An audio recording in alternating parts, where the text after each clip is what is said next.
सबों को जोहार। आज हम खरसवां गोलीकांड की जो सच्चाई है उसको जानने की हम कोशिश करेंगे।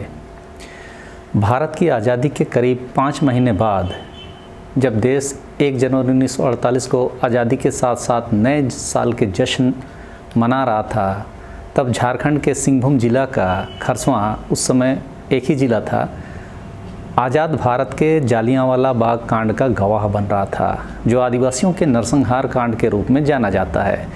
उस दिन साप्ताहिक हाट का दिन था। उड़ीसा सरकार ने पूरे इलाके को पुलिस छावनी में बदल दिया था। खरसवां हाट के करीब 50,000 आदिवासियों की भीड़ पर उड़ीसा मिलिट्री पुलिस गोली चला रही थी। आज़ाद भारत का यह पहला बड़ा गोलीकांड माना जाता है। इस घटना में कितने लोग मारे गए, इस पर अलग अलग दावे हैं और इन दावों में भारी अंतर है। पूर्व सांसद और महाराजा पी.के. देव की किताब memoir of the wagon era, इसके मुताबिक इस घटना में 2000 लोग मारे गए थे। देव की किताब और घटना के चश्मदीदों के विवरणों में बहुत समानता दिखती है। वहीं तब के कोलकाता से प्रकाशित अंग्रेजी अखबार द स्टेट्समैन ने घटना के तीसरे दिन अपने 3 जनवरी के अंक में इस घटना से संबंधित एक खबर छापी, जिसका शीर्षक था 35 आदिवासी किल्ड इन खरसवां। अखबार ने अपनी रिपोर्ट में लिखा कि खरसवां का उड़ीसा में विलय का विरोध कर रहे 30,000 आदिवासियों पर पुलिस ने फायरिंग की, जबकि बिहार सरकार के आंकड़ों के अनुसार मरने वालों की संख्या 48 थी और उड़ीसा सरकार के अनुसार मरने वालों की संख्या 32 थी। मरने वालों की संख्या में इतना अंतर से यह स्पष्ट हो रहा है कि बहुत कुछ छिपाया जा रहा था और छिपाया भी गया। इसीलिए तो दबाव में बनाए गए ट्रिब्यूनल की रिपोर्ट आज तक सार्वजनिक नहीं की गई। चूँकि इस नरसंहार में आदिवासियों को मारा गया, इसीलिए देश को या किसी को भी फ़र्क नहीं पड़ा, ना ही किसी को कोई मुआवजा ही मिला। आइए अब इस पूरे माजरे को राजनीतिक दृष्टि से भी समझने की कोशिश करते हैं। भारत कई रियासतों की जगह थी।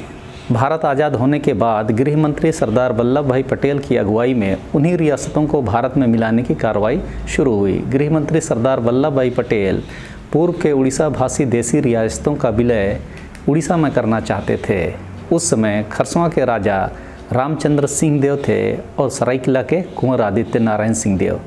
कटक की बैठक में दिनांक 14 दिसंबर 1947 को इन दोनों ने अपने क्षेत्र का उड़ीसा में विलय की सहमति दे दी थी। याद रखिए, 14 दिसंबर। आज़ाद हुआ 15 अगस्त। सरायकेला खरसवां के दक्षिण में चाईबासा आता है, जो कोल्हान के अंतर्गत आता है। उसके बाद ही उड़ीसा आता है। ये तो वही पाकिस्तान और बांग्लादेश की स्थिति थी कि एक उड़ीसा दक्षिण में होता और एक उत्तर में और बीच में कोल्हान। किसी भी रूप में यह विलय तर्कसंगत तो नहीं था। दूसरी ओर बिहार के नेता भी सिंहभूम के इन रियासतों को अपने साथ रखना चाहते थे, जिसमें भारत के प्रथम राष्ट्रपति डॉक्टर राजेंद्र प्रसाद भी थे। चक्रधरपुर के विजय पाणी उड़ीसा भाषी गाँवों को उड़ीसा में विलय के लिए लोगों को समझा रहे थे। गाँव-गाँव में उड़ीसा प्रज्ञा मंडल बनाया जा रहा था। बिहार और उड़ीसा के नेता लोगों के बीच अपने अपने पक्ष में माहौल बना रहे थे। पटना से आए कांग्रेसी और उड़ीसा के कांग्रेसी एक दूसरे के विरोध में प्रचार कर रहे थे, जिस कारण इलाके में तनाव का माहौल बन गया था। दूसरी तरफ क्षेत्र के आदिवासी ठगा हुआ महसूस कर रहे थे, क्योंकि उनकी बात को कोई सुन नहीं रहा था। वह सिंहभूम के इन रियासतों का उड़ीसा में विलय का विरोध तो कर ही रहे थे, लेकिन साथ ही साथ वे अलग झारखंड राज्य की मांग भी कर रहे थे। आदिवासियों का नारा था कि झारखंड दिसुम आबुआ उड़ीसा जारी काबुआ, यानी झारखंड दिसुम अपना है, उड़ीसा में नहीं जाना है। यहाँ दिसुम एस्ट्रोएसेटिक मुंडा परिवार के लोग अपने टेरिटरी या इलाके को कहते हैं। दूसरा नारा था जा पकौड़ी तेल में, विजय पाणी जेल में। चूँकि विजय पाणी इन रियासतों को उड़ीसा में मिलाए जाने के लिए गांव-गांव में उड़ीसा प्रज्ञा मंडल बनाकर अभियान चला रहे थे, आदिवासी उनके इस प्रयास से नाखुश थे और उनके अभियान का विरोध कर रहे थे। दूसरे तरफ बिहार, बंगाल और उड़ीसा के आदिवासी अंचलों को मिलाकर बृहत अलग झारखंड राज्य बनाने की मांग की लड़ाई भी चल रही थी। स्वाभाविक तौर पर आदिवासी अपना दिसुम चाहते थे इन 3 राज्यों के आदिवासी इलाकों को मिलाकर, लेकिन उन्हें जबरन कहीं और मिलाया जा रहा था, तो विरोध भी स्वाभाविक ही था। झारखंड अलग राज्य की मांग को हम देखेंगे तो पाएंगे कि 1928 में छोटा नागपुर उन्नति समाज ने साइमन कमीशन के समक्ष अलग झारखंड राज्य की मांग की थी, लेकिन नकार दिया गया। जब 1936 में बंगाल प्रेसिडेंसी से बिहार और उड़ीसा को राज्य बनाया गया, तब भी झारखंड की मांग को नज़रअंदाज कर दिया गया। लेकिन उसी समय 1936 में ही जयपाल सिंह मुंडा की अध्यक्षता में आदिवासी महासभा का गठन होता है। उसके बाद तो अलग झारखंड राज्य की मांग और भी व्यापक हो गई।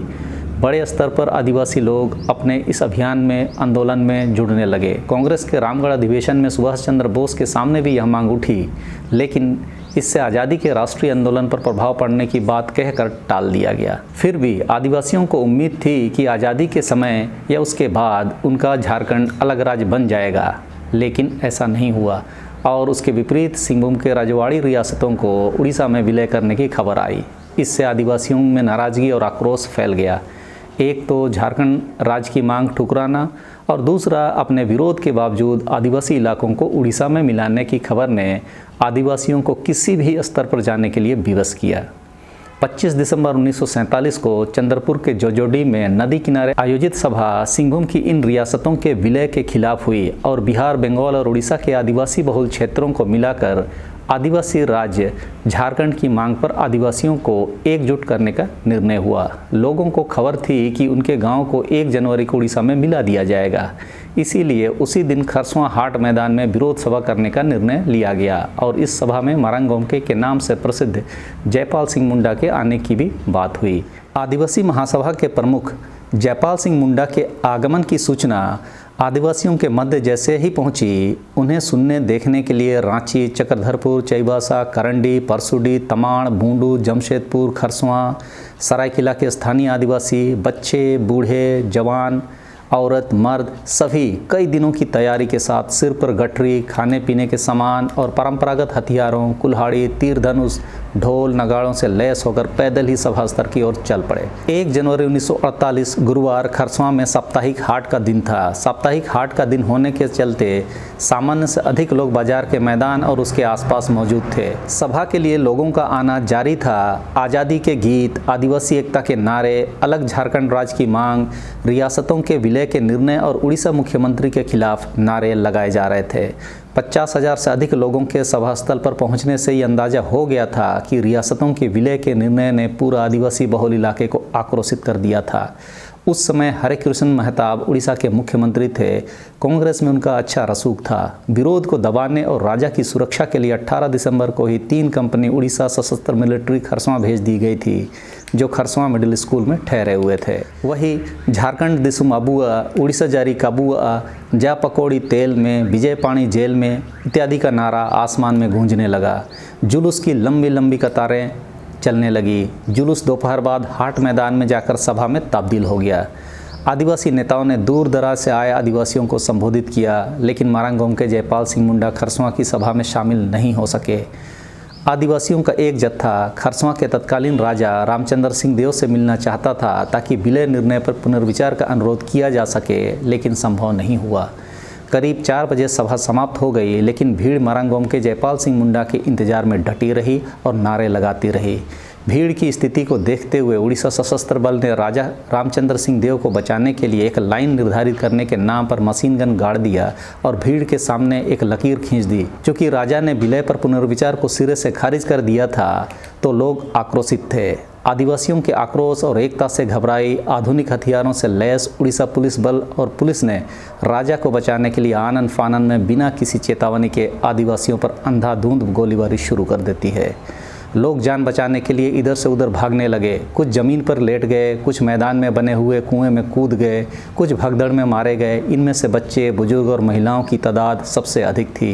पूरा मैदान लाशों से पट गया था और अब मैदान को उड़ीसा मिलिट्री और पुलिस ने चारों तरफ से घेर लिया। घायलों को न तो मैदान से बाहर जाने दिया गया और न इलाज के लिए अस्पताल ही ले जाया गया। सेना और पुलिस के जवानों ने लाशों को ट्रकों में भरकर सारंडा के जंगलों में फेंक दिया। मैदान में स्थित कुआं लाशों से भर गया, जिसे रात में ही उड़ीसा पुलिस द्वारा मिट्टी भरकर समतल कर दिया गया। आदिवासियों की इस नरसंहार की घटना के बाद इस घटना को छुपाने की कार्रवाई शुरू होती है, जिसके तहत उड़ीसा सरकार ने आदिवासियों की इस नरसंहार को छुपाने के लिए पत्रकारों के घटनास्थल पर जाने से प्रतिबंध लगा दिया।